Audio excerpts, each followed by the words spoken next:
복된 소식 아름다운 소리 AM 1590kHz 시카고 기독교 방송입니다.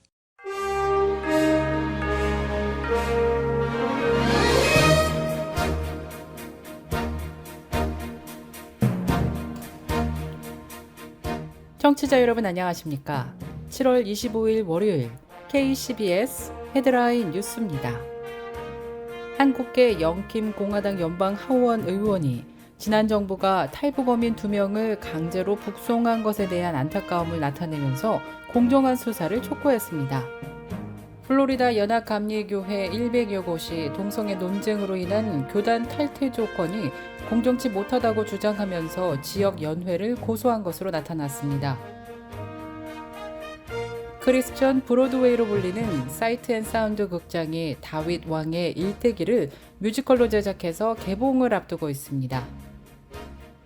코로나19 바이러스에 감염된 조 바이든 대통령이 회복세를 보이고 있는 것으로 나타났습니다. 뉴욕 롱랜드 카운티에서 소아마비 병원체 폴리오 바이러스 감염 사례가 첫 확인됐습니다. 미국에서 10년 만에 처음으로 소아마비 바이러스가 출현한 것이라고 주 보건당국이 밝혔습니다.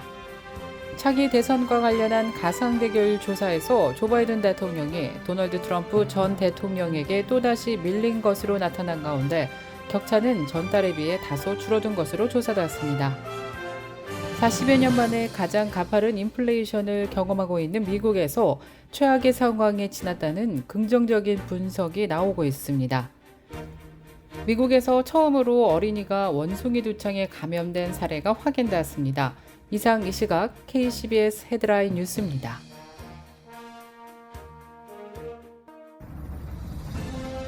이 프로그램은 나눔의 기쁨을 함께하는 기독의료상조회가 함께합니다. 먼저 첫 소식입니다. 한국계 영킴 공화당 연방 하원 의원이 지난 정부가 탈북어민 2명을 강제로 북송한 것에 대한 안타까움을 나타내면서 공정한 수사를 촉구했습니다.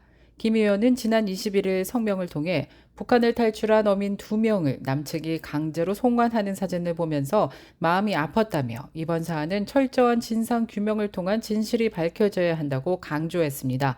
그러면서 수사를 시작한 윤석열 대통령에게 박수를 보낸다면서 이번 사건에 대한 진실과 책임을 요구하며 북한 인권을 위한 투쟁을 멈추지 않을 것이라고 덧붙였습니다.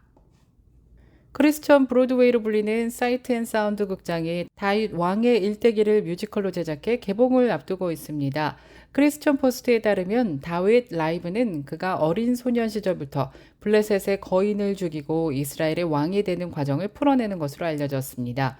온라인 공연에는 약 15분간의 제작 비하인드 스토리도 담겨 있는 것으로 알려졌습니다. 이 뮤지컬은 9월 실시간 스트리밍 이벤트 기간 동안 개봉되며 자체 플랫폼에서 시청할 수 있습니다. 플로리다 연합감리교회 UMC 100여 곳이 동성애 논쟁으로 인한 교단 탈퇴 조건이 공정치 못하다고 주장하며 지역 연회를 고소한 것으로 조사되었습니다. 크리스천 포스트에 따르면 총 106개 교회는 지난 14일 UMC 플로리다 연회를 상대로 브래드포트 카운티의 제8순회법원에 소송을 제기했습니다. 소송에서 쟁점은 탈퇴 교회가 재산을 계속 관리하기 위해 연회에 금액을 지불하는 방법이라고 크리스천 포스트는 전했습니다. 차기 대선 관련한 가상대결 조사에서 조 바이든 대통령이 도널드 트럼프 전 대통령에게 또다시 밀린 것으로 조사되었습니다. 그러나 격차는 전달에 비해 다소 줄어들었습니다.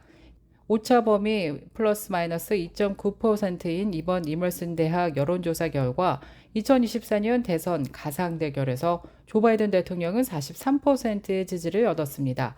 반면 도널드 트럼프 전 대통령은 46% 지지로 조 바이든 대통령을 약 3% 차이로 앞섰습니다.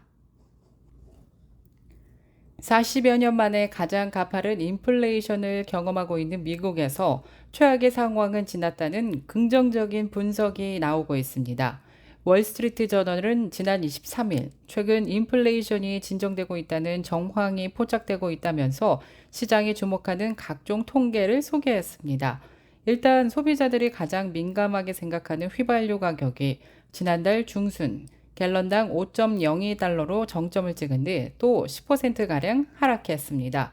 상품거래시장에서 옥수수 선물 가격은 지난달 중순 이후 27%가 빠졌으며 밀 선물 가격은 5월 중순 이후 37%나 감소했습니다. 코로나19 사태 이후 폭등한 해상 운송비도 진정될 기미로 보입니다.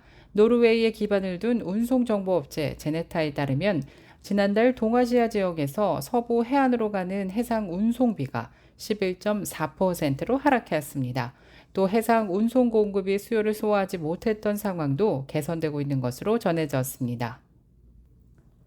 캘리포니아주가 불법 총기 제조 판매업자를 상대로 소송을 내는 주민에게 상금을 주는 이른바 총파라치 제도를 도입해서 눈길을 모으고 있습니다. 개빈 뉴섬 캘리포니아주 지사가 지난 23일 이 같은 내용을 담은 주 법률안 상원법안 1327에 서명했는데요. 이를 법제화했다고 뉴욕타임스가 보도했습니다. 이 법은 일반 주민이 돌격 소총이나 유령총, 즉 개인이 개별 부품을 조립해 만든 일련 번호가 없는 총기처럼 캘리포니아에서 불법으로 규정된 총기를 제조, 배포, 수송, 수입하는 사람을 상대로 민사소송을 제기할 수 있게 한 것입니다. 소송이 기각되지 않을 경우 총기 한 정당 최소 $10,000의 상금과 법률 비용을 지급하기로 돼 있습니다. 또 정식으로 허가를 받은 총기 판매업자일지라도 21세 미만인 사람에게 총기를 판매 또는 공급, 전달하거나 이를 소지, 통제하도록 할 경우 역시 일반 주민이 민사소송을 낼 수 있도록 했습니다. 미국에서 처음으로 어린이가 원숭이 두창에 감염된 사례가 확인되었습니다. 질병통제예방센터는 지난 22일 워싱턴 포스트가 주최한 화상 행사에서 2명의 어린이가 원숭이 두창 확진 판정을 받았다고 밝힌 것입니다. 캘리포니아주의 유아, 미국 거주민이 아닌 영아가 감염되었으며 둘은 양호한 상태로 치료를 받고 있는 것으로 나타났는데요. 보건당국은 가정 내 감염으로 보고 정확한 경로를 조사하고 있다고 밝혔습니다.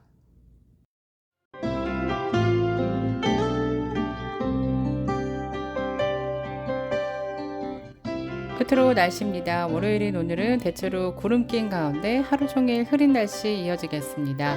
낮 최고 기온 74도, 밤 최저 기온 69도 예상됩니다. 화요일인 내일은 맑고 화창한 날씨 이어지겠습니다. 비교적 바람도 불어서 선선하겠습니다. 낮 최고 기온 77도, 밤 최저 기온 67도 예상됩니다.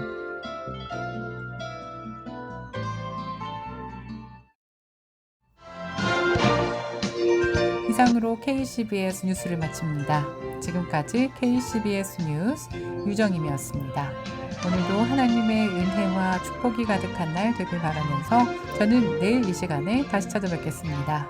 청취해주신 여러분 고맙습니다.